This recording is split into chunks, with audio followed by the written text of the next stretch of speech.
What's going on, everybody? All right, so this is a video I promised on the oil change. Finally hit 30 hours, which is a recommended amount of hours that Harbor Freight recommends for your break-in time and when the oil needs to be replaced.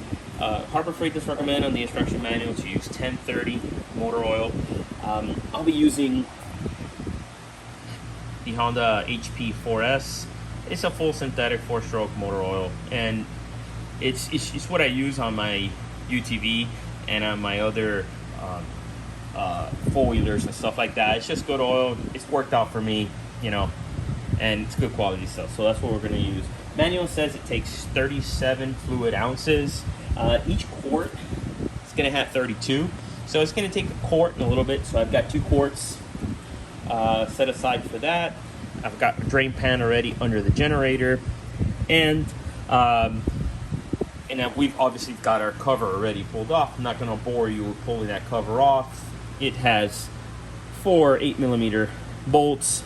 Cover comes right off, and then this is what you'll come up with. This is what you'll see. You'll have your drain plug down here. It's a 12mm. And you'll have your oil dipstick right here, which is this orange one. It is a twist screw on. A drain plug, we'll look into that now when we put the oil. And I've already pulled this plug off. So this plug is pretty cool. They actually put a little more thought into the oil change than did into the air filter, unfortunately. But it's good for us. So this plug sits in here, just like that. And that plug is there for the oil to drain out of. So they put these walls right here and right here. So when the oil comes out from the drain hole in the engine, when you pull the drain plug off, it's going to fall in here, and these walls are going to contain the oil, and it's going to fall into your drain pan.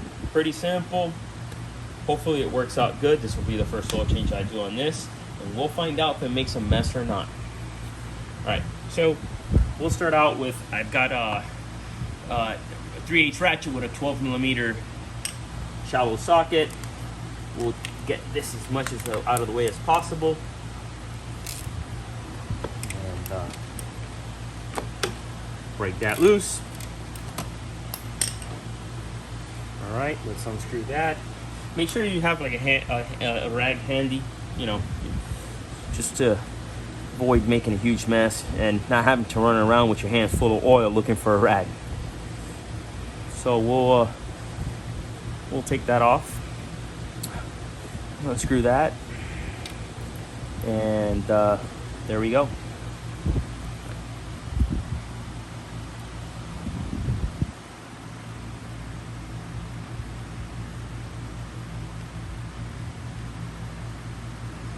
So you'll see that's drained into our pan there. So far, so good. No mess. It's actually being contained in there. See if I can get you a little bit closer in.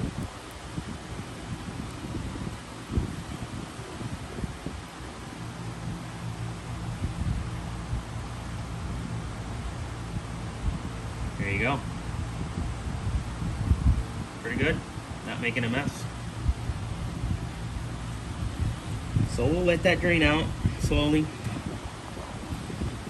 It's always a good idea to run the generator or the engine on whatever you're going to change the oil on to get it warmed up.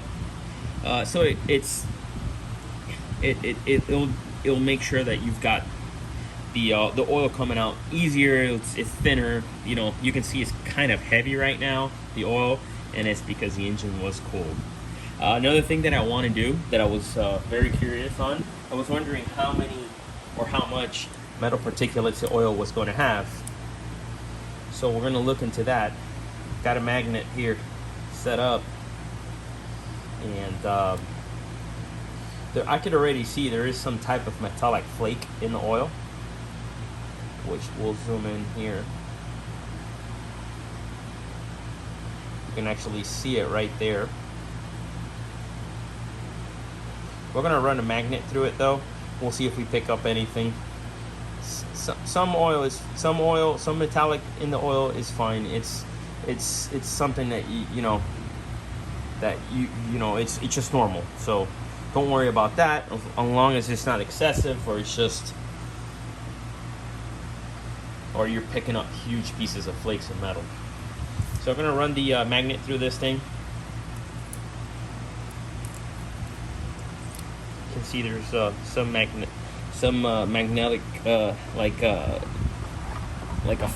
I don't know, like a metallic paint on a car.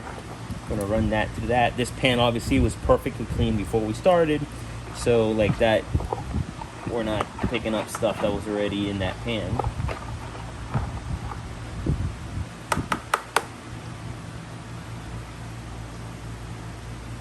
And let me see if I can get it to zoom into my hand. There you go.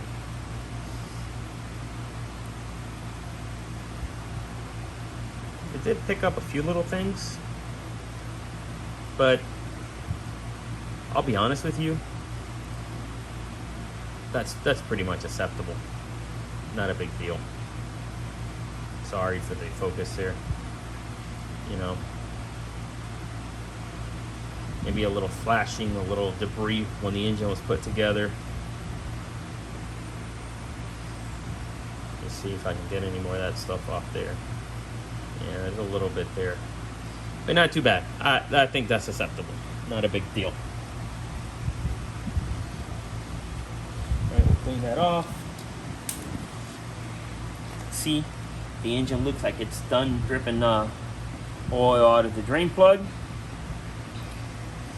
It does say in the manual it'll tilt over the generator a little bit on the side of the drain plug to get the oil to come out. I already put a little floor jack on the other side and lifted it up. So we'll lift it up a little bit more, see if we can get any more oil to come out. But it's not too much you need to lift. I don't think it's very necessary. I don't see any much more oil coming out now. Still just dripping. So all right, what we'll do is we'll get our drain plug and we'll put that back in. Drain plug looks like a automotive style drain plug. It does have a aluminum, or at least it looks like aluminum, crush washer gasket on it. It doesn't say to replace it, but you know, it's probably a good idea to replace it once in a while if it starts to mushroom out. This looks fine. Shouldn't be any problems. All right, get that back in there.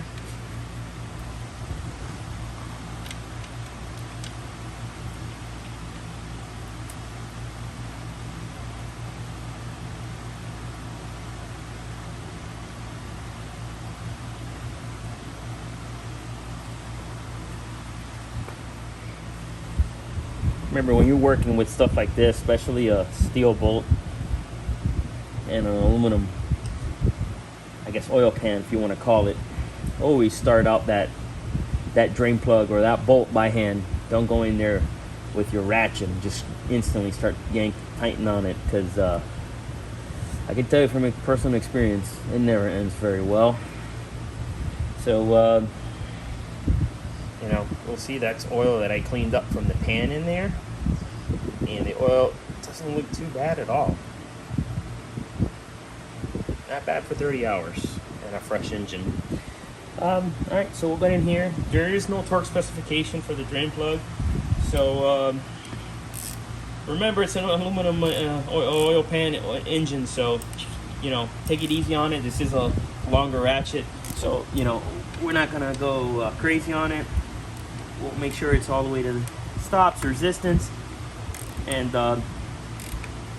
just a little bit of resistance. I say travel, I want like 2 inches there on the ratchet, tight enough for me. We'll check it now when we start it up, and we'll make sure that there's no oil leaks and that gasket's sealing fine. All right, we're gonna clean this up a little bit better. Gonna cheat a little bit. I've got some automotive brake cleaner, my favorite stuff. Shoot some brake cleaner in there, clean all that up, make sure there's no oil residue. All right, Make sure everything's nice and dry and clean now.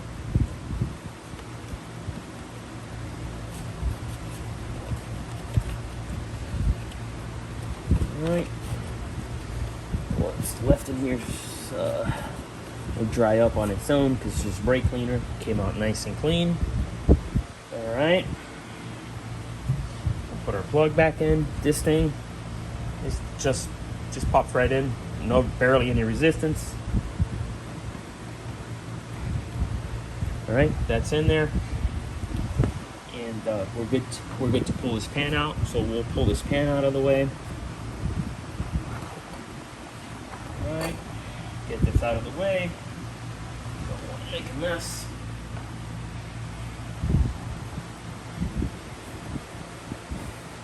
Okay. Alright, now we're going to go over to our dipstick. And this is also where you add your oil. Okay. So you want to take a look at what the dipstick looks like. It has a cross hatch on it. And the oil is going to need to be somewhere in between the L and the H, meaning high and then low on oil. You want it somewhere in the middle of that. Remember, overfilling an engine could be just as bad as underfilling it. This engine has a low oil alert, and it will not let it start if it's low on oil, which is great. And too much oil will wreak havoc on the engine and foul plugs and definitely do some damage to the engine. So you want to keep that oil level where it needs to be at. So like I said, manual claims 37 fluid ounces. I've got a funnel here set to the side. We'll get that funnel in there now. Before we do that, I'm going to lower the generator on the other side.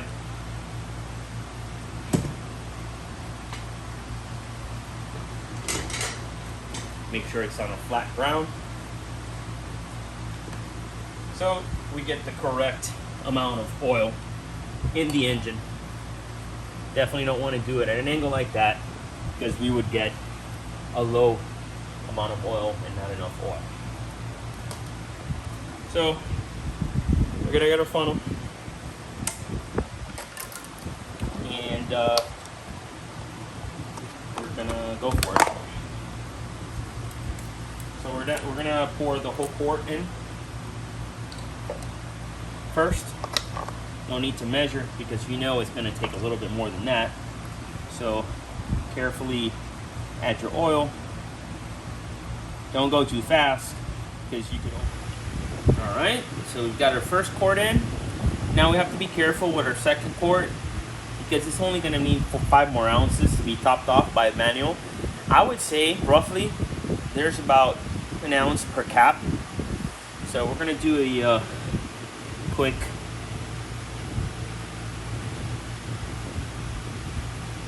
and I'll call that good. For a short, we could always add some more. Get this out of the way. All right.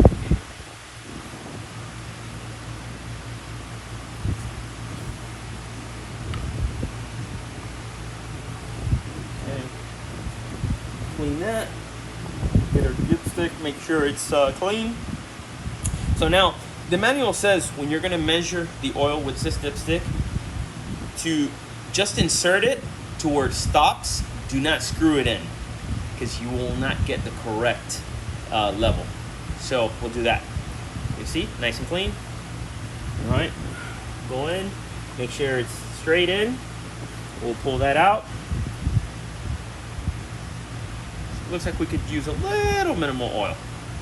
All right.